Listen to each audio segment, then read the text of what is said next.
I sort of melt on the stage here. It's wonderful. They're going to be in LCS now every first and third Thursday. Yeah, so that's and what time was it? 10 to noon. 10 to noon every first and third Thursday of the month. And they're excellent, trust me. Oh, it's wonderful. They will also be on the Malacon this afternoon. And there'll be, you know that little computer building, that little tiny square? Yeah, they'll be by there. And it's shiatsu chair massage. And one person, 120 pesos. Two people, 200 pesos. So, what a deal. And you'll feel fantastic. You'll feel fantastic. Okay, do we have any first-timers here today? Well, I always like to welcome our first-timers to Open Circle. No one? Yeah, we No are. one wants to... Oh! Yeah, we are. Yeah, great. Okay, whereabouts are you from? Reno, Nevada. Reno, Nevada. And you took a gamble and came down here. Yeah.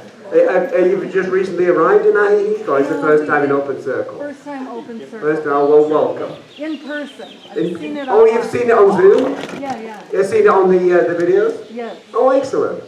Yeah, which I wanted to make a point. We video all the presentations we have, almost a couple of years now, past presentations, and they're all on YouTube. So if you go to the Open Circle website, you can click on the video presentation, it'll pop up in YouTube, and you can copy that and share it in an email or with anyone. So you can send these presentations to friends all around the world.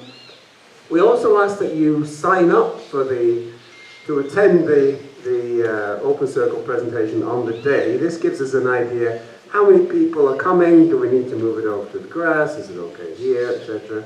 So, and you can get to that on the Open Circle website. You can also get to that website from the Lake Chapala Society website. Also, a mailing list. If you want a weekly reminder of upcoming presentations, please add your name onto the mailing list. And again, it's on the Open Circle website, but I think you have to go through the contact button. It's not quite as easy. And also check your spam folder, because people say, I signed up last week and I've never received it. Spam folder, trust me.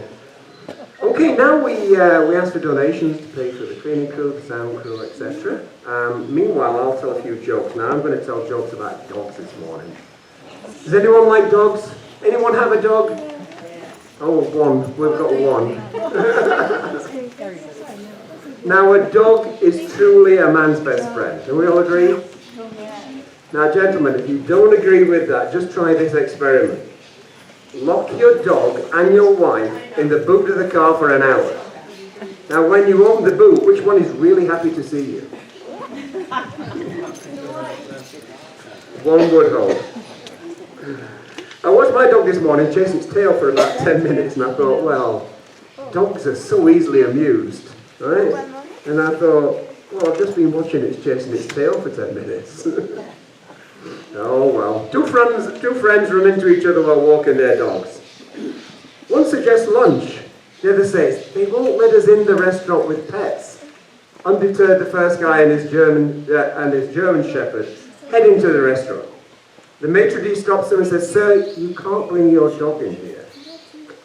But I'm blind, the man says, and this is my guide dog. The maitre d' apologizes profusely, shows both man and dog to table. His friend waits 5 minutes and then tries the same routine. He says, the maitre d' says, skeptically, you have a chihuahua for a guide dog? He goes, a chihuahua, is that what they gave me?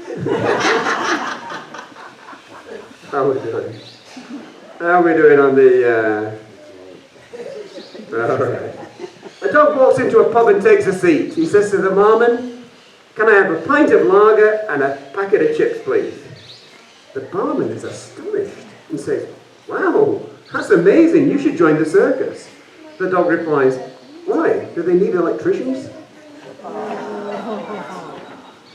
I think we've mercifully finished off the joke for the week. So let me tell you about next week's presentation, which is, and he's with us this morning, Dr. Daniel Acuff. Where is he? Okay. So Dr. Acuff He's going to be giving a personal enhancement presentation. I don't know if you've been to one of these before. They're very interactive and they're great. You'll have a great time. So with Dr. Acuff as a guide, you as participant can expect to explore various important keys to create an extraordinary life experience. You will be invited and sometimes challenged to look at questions related to how you are currently fulfilling your needs and how this leads to your level of happiness. A high and consistent degree of happiness is a goal of extraordinary living.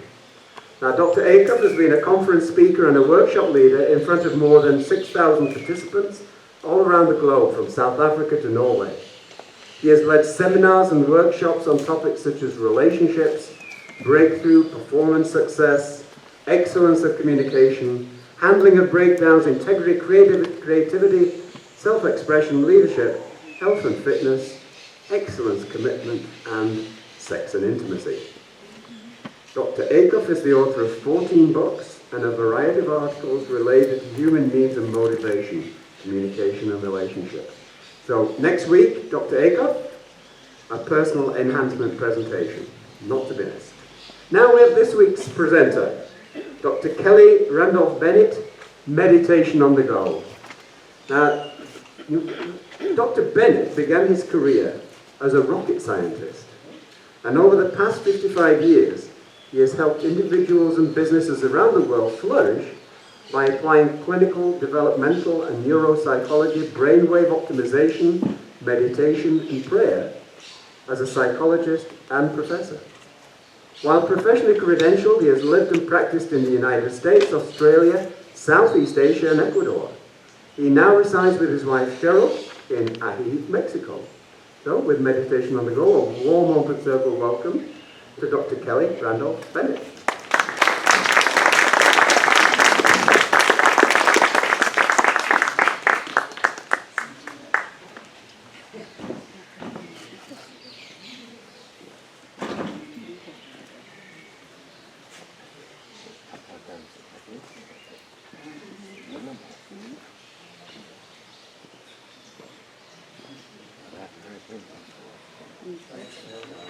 You're very welcome.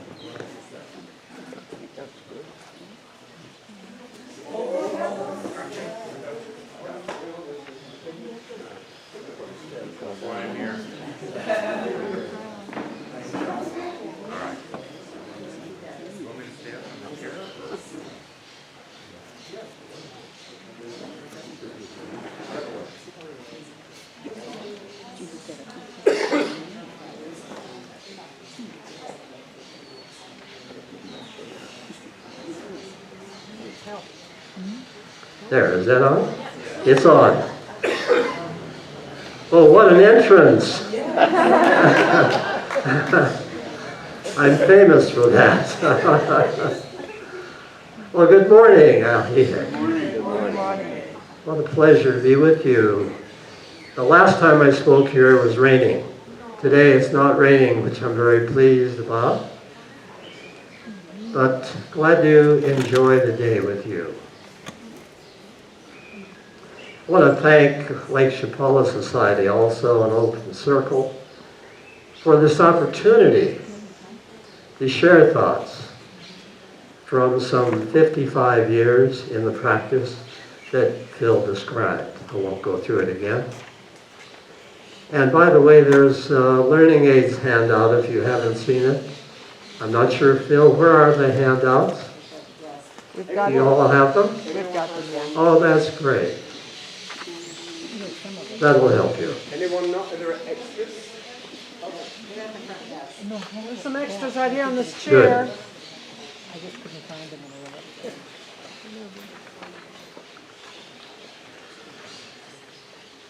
minute. So while Phil is going after the handouts, I practice my profession, as he explained, in various places. And I must say that you may want to talk further about today's presentation. And if you do, I offer you 1 hour free consultation to continue what we're talking about today or other things related to it, if you wish. And if you're interested, please sign. It'll be up here on the podium. Put your name and email and availability down, and I'll get hold of you. Thank you, Phil. We need him. Ma'am. So at midlife, an unexpected interest in meditation surfaced. And it surfaced in relation to human evolution and spiritual transformation. Well, at the time, transcendental meditation was popular. So I learned TM, began to meditate. I was not ritualistic. So to be offered a little structure would help improve the quality of my meditation and boost my evolutionary pace.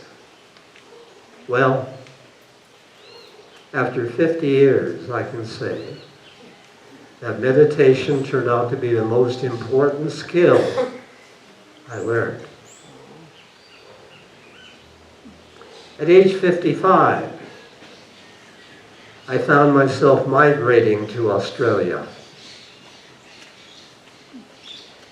I was an international business consultant, traveling through Southeast Asia with Sydney as my home base, and I surprised myself by attending a weekend meditation group. Now for me, group meditations began as inspiration, but they soon became very tiring. But fortunately, I began to hear fascinating stories during the sharing time after we had meditated. We shared ideas, impressions, feelings, physical sensations, voices, information that came to people during meditation. And I sensed an unusual truth and a unique energy during that time. Now, with my background in engineering and science, that was surprising to me. But something took place within me at these meetings. And being honest with myself, I had a strong yearning deep inside to experience the very same thing. And having observed other ordinary people receiving information from an unknown source, I wondered, why couldn't I? Well, fast forward 10 years. While meditating at home in Santa Fe, New Mexico, suddenly conversations began. Briefly at first, but they were most inspiring and joyous and instructive. But my handwriting didn't work. It was always terrible. So I began recording everything on my computer. And this near daily experience went on for the next 15 years.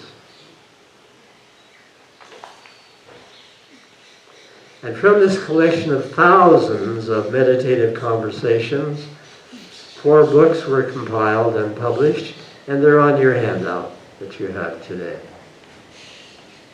Everything I offer this morning comes from knowledge supplied during meditation. All the particulars from today's talk can be found scattered throughout these 4 publications. But my source in meditation is self-described as life itself and uses the pronoun we, representing the multidimensional way in which my source exists and operates, using various authoritative voices and forms to communicate. Among several titles that my source offered were Creator of Everything, and God who speaks with multiple voices and has many names, whom I simply call Life. And for today, rather than using other terms, I will simply use the name Life to represent the sources that we all connect with in meditation.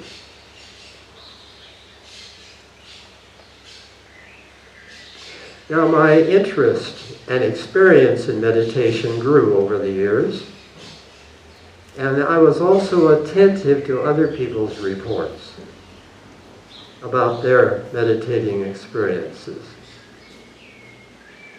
I heard compliments as well as concerns about the process of meditation, including, it's much too religious. It's physically uncomfortable. It's too lengthy. I have difficulty focusing. But most common among these concerns were the impatient ones. Those who felt that nothing was happening, just a great silence. But the impatient ones were unaware that a meditative response could be just a different quality of energy than expected. Or simply a pause of silence while something happens within the body. They were unable to embrace the energy flux of the moment with their intent, or to expand the quality of opening with their hearts, or to recognize their own evolutionary pace and its adjustments. They were also unprepared for pauses that are pregnant, which they just saw as emptiness. They did not know to continue intentionally, consciously connecting, while intensifying their intent or expanding their perspective to meet connection requirements.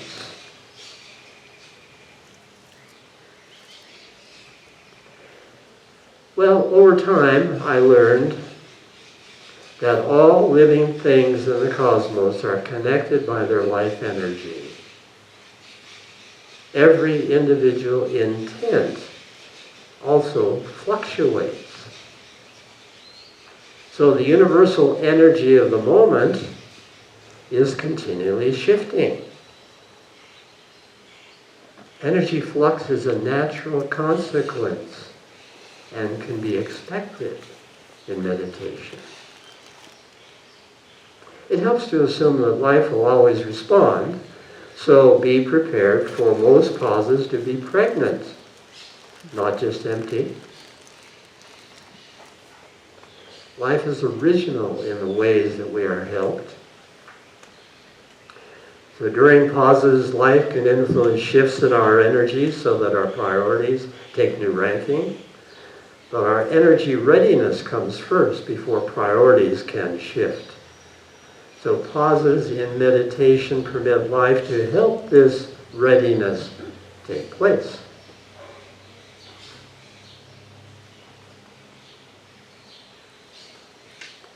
Now, according to the rules set by life, any response life offers us must be in the highest interest of all life concerned within the creation.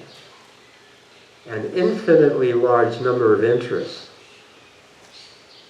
each with fluctuating intent. So as a result, timing is best left for life to decide, even though a response may come later than we want. Our expectations of what will occur during pauses may be wrong unless we can second guess life. Don't even bother trying.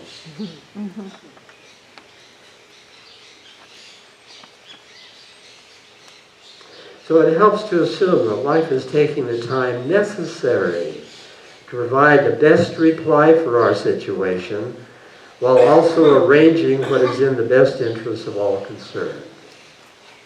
Or would we prefer life be rash to meet our immediacy requirements? No?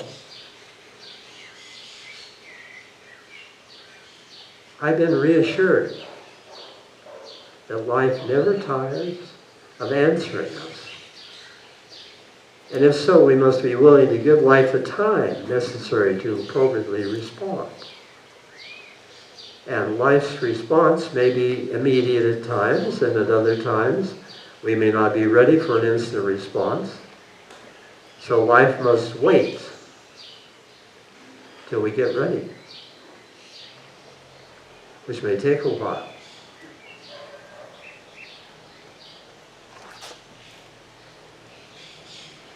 Also, life tells me that the present energy moment is all that is.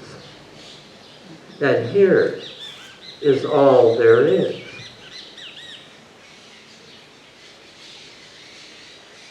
So isn't it best to assume that life is nowhere else right now? Because there's nowhere else to go.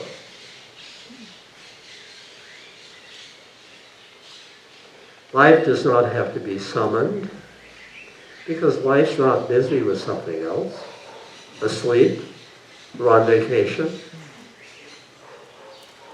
There's no such thing as a busy signal. So life will not transfer us elsewhere or put us on hold, and the line will not drop out.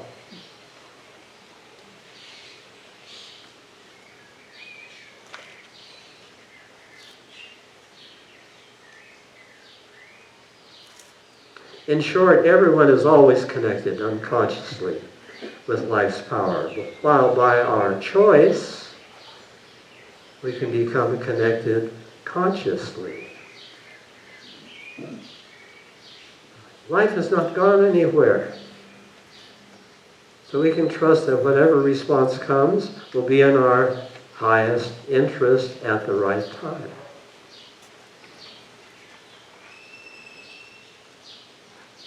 Also remember that abandonment by life is not possible. Since we are extensions of life rather than separate products, we have an unconscious connection with life that is active 24/7. And if we choose to have a conscious connection with life, it can also be active 24/7. But generally, we can expect long pauses in meditation to allow for opening our willing hearts and expanding our perspectives to include all possibilities. Meditation involves skill, like learning a musical instrument. And developing a skill requires practice and focus.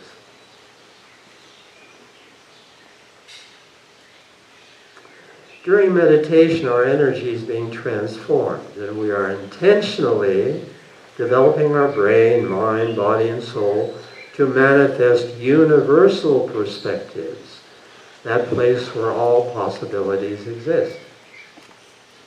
So we are expanding into primarily metaphysical existence.